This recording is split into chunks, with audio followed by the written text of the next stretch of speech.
को उठाकर देखें तो उसमें इस तरीके की एक नई सोच हमको देखने को नहीं मिलेगी। ग्रीन एनर्जी की और ग्रीन स्टेट की आज तक प्रदेश में बात नहीं हो पा रही थी, मगर ये समय की मांग है कि इस तरीके की बात हो, क्योंकि आज जिस तरीके से लगातार प्रदेश के अंदर, देश के अंदर, विश्व भर के अंदर जो आज पर्यावरण में चेंजेस हम देखने को मिल रहे हैं, आर्कटिक ओशन है, एंटार्क्टिक ओशन है, जिस तरीके से उसमें बर्फ़ पिघल रही है, बेमौसमी बारिश हो रही है, बरसातें हो रही है। अब इस बारी विंटर्स में, आपकी सर्दियों में बिल्कुल भी बर्फ़ नहीं पड़ी। तो इन चीज़ों के ऊपर बात करना लाजमी है, चर्चा करना लाजमी है, और उसके लिए एक नई पहल मुख्यमंत्री जी ने ली है। तो मैंने तो विधानसभा के अंदर भी ये कहा, नेता प्रतिपक्ष को भी ये कहा कि आपको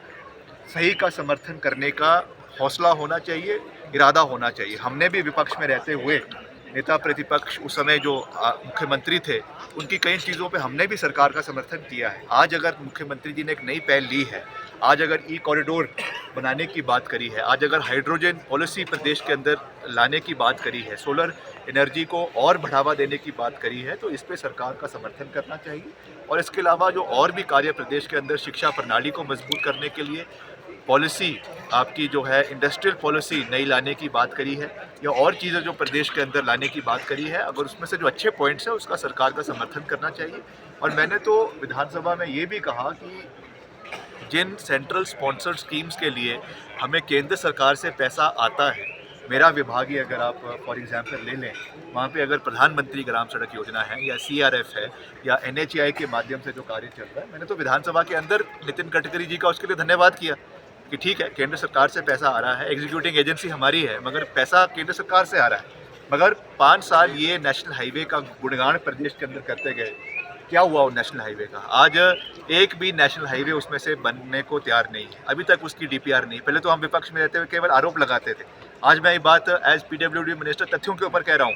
कि एक भी नेशनल हाईवे की स्वीकृति अभी तक नहीं मिली है। पहले वो 69 थे, 69 से कम होकर 25 हुए, 25 से कम होकर आज वो 9 हुए। अब वो 9 की इन प्रिंसिपल अप्रूवल भी अभी तक केंद्र सरकार से नहीं मिली है। इसके एवज में मैं धन्यवाद करता हूं नितिन गडकरी जी का कि हमने जब अभी मुख्यमंत्री जी के साथ हम मिले थे, तो हमने उनसे निवेदन किया कि जो आपके नेशनल हाईवे है, 5 नेशनल हाईवे हमने दिए, जिनको हमने उनसे निवेदन किया कि उसको वो 4 लेनिंग करे, जिसके लिए उन्होंने इन प्रिंसिपल इस बात को माना है। और आज ही उसमें से एक सड़क जो हमारी लठियानी की जिला बिलासपुर में आती है, उसको जो है अप्रूवल NHAI की 900 करोड़ रुपए की स्वीकृति उसके लिए मिल गई है। तो ये आज मैंने विधानसभा सत्र के अंदर भी इसकी जो है जानकारी सदन को दी, और ऐसे आने वाले समय में और भी जो जानकारियाँ आएगी उसको हम देते भी रहेंगे। उसके लिए हम पारदर्शिता डिपार्टमेंट के अंदर कैसे बनाने का प्रयास कर रहे हैं, उसके बारे में भी मैंने बात करी कि हम जो है सबसे पहले तो एक ठेकेदार को केवल 2 काम देंगे, ये बात मैंने पहले भी कही है। और दूसरा, हम जो बड़े कार्य हमारे प्रधानमंत्री ग्राम सड़क योजना के तीसरे चरण में जो आपके ठेके लगेंगे विकास कार्यों के, अभी जिसके कार्य शुरू होने हैं, उसमें हमने ग्लोबल टेंडर की बात करी है। आज तक हिमाचल प्रदेश में ग्लोबल टेंडर इनमें नहीं लगाए जाते थे। इस बारी हमने ये कहा है कि हम सर्कल वाइज क्लस्टर बनाएंगे और उसमें बड़े सड़कों को 200, 250, 300 करोड़ रुपए के ठेके ग्लोबल टेंडर लगाएंगे, जिसमें बाहर से भी कंपनियां इसमें, चाहे वो राज्य स्तर की है चाहे वो अंतर्राष्ट्रीय स्तर की है, वो इसमें पार्टिसिपेट कर सकेगी, ताकि पारदर्शिता आए, गति मिले विकास कार्यों को, और एक यूनिफॉर्मिटी आए, और हमारी जो भी सड़कें प्रदेश में ग्रामीण स्तर पर बन रही है वो अच्छी स्टैंडर्ड की A क्लास सड़कें बने, ताकि एक बारी जो बनती है कम से कम 10-15 साल तक प्रदेश में उसका फायदा ग्रामीण स्तर पे लोगों को मिल सके। सदन के भीतर किस तरह से देखते हैं, विपक्ष जिस तरह से बेल में आकर नारेबाजी की, और आपने भी उस पर कहा जनमंच में क्या होता था, आपकी प्रतिक्रिया? देखिए, जनमंच, हमने विपक्ष में भी कहा कि ये जनमंच नहीं था, ये झंड मंच था। इसमें अधिकारियों की झंड करी जाती थी, इसमें विपक्ष के नेताओं की झंड करी जाती थी, और 2, 2.5, 3 करोड़ रुपए केवल जो है वो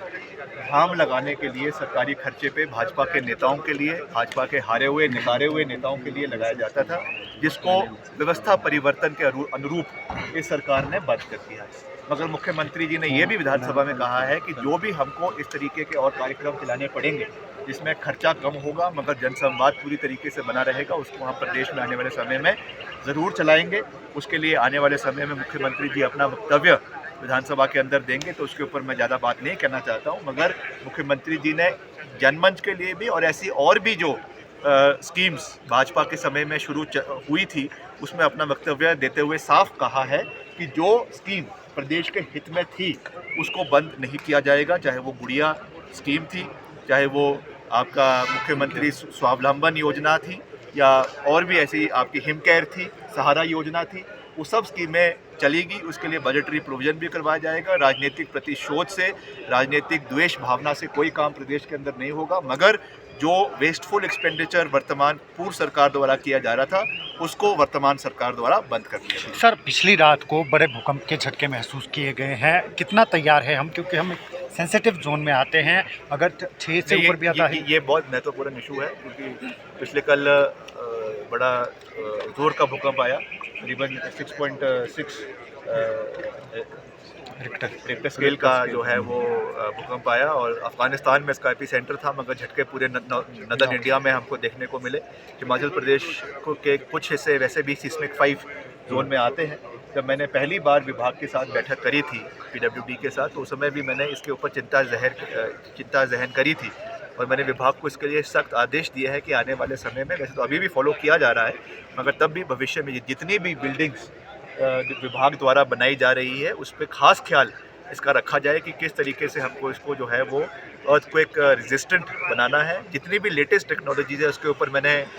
इंजीनियरिंग चीफ से भी उनसे निवेदन किया है कि आप इसके बारे में पूरी स्टडी करें, ताकि आने वाले समय में जितने भी हमारे भवन बन रहे हैं उसमें इस चीज़ को इम्प्लीमेंट किया जा सके, क्योंकि हमें हर आपातकालीन परिस्थिति के लिए जो है वो तैयार रहना चाहिए। हिमाचल जैसे हिली एरिया में 69 NH कितने व्यवहारिक हैं, और इसमें नहीं कहाँ है, वो तो गई बर्फबारी में। नहीं बनाने क्या व्यवहारिक थे? थे नहीं ना, तो उसका कोई औचित्य नहीं था, मगर उसको मैं ऑन रिकॉर्ड धन्यवाद कर रहा हूँ नितिन गडकरी जी का, जिन्होंने 6 नेशनल हाईवे को 4 लेनिंग के लिए स्वीकृति दी है, जिसमें से एक जैसा जिसके मैंने अभी नाम लिया आपका लठियानी वाली सड़क,